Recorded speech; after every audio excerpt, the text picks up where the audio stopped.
Dollar के मुकाबले देश का रुपया लगातार कमजोर पड़ता जा रहा है और इस मामले पर उत्तर प्रदेश की पूर्व मुख्यमंत्री और बहुजन समाज पार्टी सुप्रीमो मायावती ने प्रतिक्रिया दी है। उन्होंने भारतीय रुपए में लगातार गिरावट को लेकर चुभने वाला संवेदनशील मुद्दा बताया है। इसके साथ ही उन्होंने भारतीय अर्थव्यवस्था को संभालने में उद्योगपतियों की भूमिका पर भी सवाल खड़े किए हैं। देश में अमीर के और अमीर होने और गरीब के और गरीब होने पर भाजपा सरकार को जिम्मेदार मानते हुए बहुजन समाज पार्टी की राष्ट्रीय अध्यक्ष मायावती ने भाजपा पर तंज कसते हुए कहा है कि सरकारी कृपा दृष्टि से भारत के उद्योगपतियों की निजी पूंजी में अभूतपूर्व वृद्धि होने से अब विश्व के धन्ना सेठों में उनकी गिनती हो रही है, लेकिन गरीबों की हालात बेहद खराब है।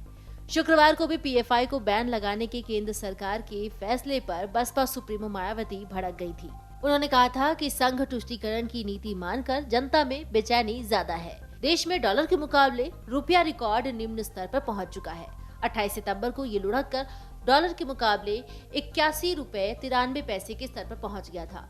डॉलर के मुकाबले रुपए के गिरते हुए स्तर के कारण विपक्षी पार्टियां लगातार सरकार पर निशाना साध रही हैं। वहीं अब बसपा सुप्रीमो मायावती ने इसको लेकर सरकार पर निशाना साधा है। मायावती ने ट्वीट कर निशाना साधते हुए पूछा है कि सरकारी कृपा दृष्टि के कारण भारत के उद्योगपतियों की निजी पूंजी में अभूतपूर्व वृद्धि होने से अब विश्व के धन्ना सेठों में उनकी गिनती है, लेकिन देश में करीब 130 करोड़ गरीब और निम्न आय परिवारों के जीवन में थोड़ा भी सुधार नहीं होना अति चिंता की बात है। सरकार इस खाई को कैसे पाटेगी? बसपा प्रमुख ने अपने अगले ट्वीट में लिखा है कि भारतीय रुपए के मूल्य में अनवरत गिरावट चुभने वाला संवेदनशील मुद्दा है। देश के विदेशी मुद्रा भंडारण में लगातार कमी की खबरें अब लोगों को विचलित करने लगी हैं। ऐसे में भारतीय अर्थव्यवस्था को संभालने में यहाँ के उद्योगपतियों और धन्ना सेठों की भूमिका क्या है, देश जानने को इच्छुक है। आपको बता दें कि इससे पहले मायावती ने ट्वीट कर निशाना साधा था। उन्होंने लिखा था कि भारतीय रुपए की विश्व बाजार में लगातार गिरावट भले ही सरकार के प्रतिष्ठा से सीधे तौर पर न जुड़ी हो तथा लोगों को भी इसकी खास चिंता न हो, किंतु इससे देश की अर्थव्यवस्था चरमराती हुई दिख रही है और मनोबल भी टूटता हुआ दिख रहा है।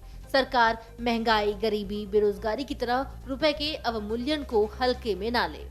उन्होंने अगले ट्वीट में लिखा, विदेशी मुद्रा भंडारण के भी घटकर 2 साल के निचले स्तर पर आ जाने की खबर सुर्खियों में है और रिजर्व बैंक और अन्य सभी चिंतित और व्याकुल हैं।